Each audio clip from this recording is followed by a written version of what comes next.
আমরা সকলে ভাইরাল মিজান ভাইয়ের হাতের রান্না খাই, আর বর্তমানে সেই ভাইরাল মিজান ভাইয়ের হাতের রান্না খাওয়ার জন্য দেশ বিদেশ থেকে অনেকে ছুটে এসেছেন সেই গরিবের বুফে ভাইরাল মিজান ভাইয়ের হাতের রান্না খাওয়ার জন্য। আসলে এই রান্নাটির ভাইরাল মিজান ভাই শিখেছে মূলত তার আম্মার কাছ থেকে। তো সেই বিষয়ে মিজান ভাইয়ের আম্মার কাছে বলবো। খালাম্মা, এই রান্না করা শিখছে কার কাছ থেকে মিজান ভাই? আমার কাছে তো শিখছে। আপনার কাছ থেকে শিখছে? কিভাবে শিখাইছেন একটু কোন তো?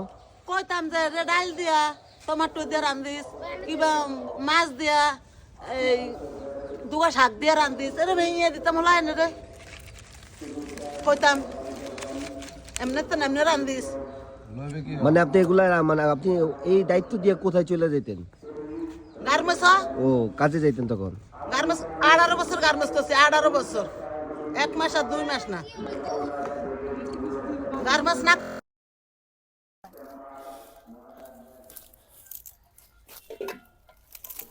কেউ আসিল না একটু হেন দিব, কেউ আসিল না একটু হেন দিব।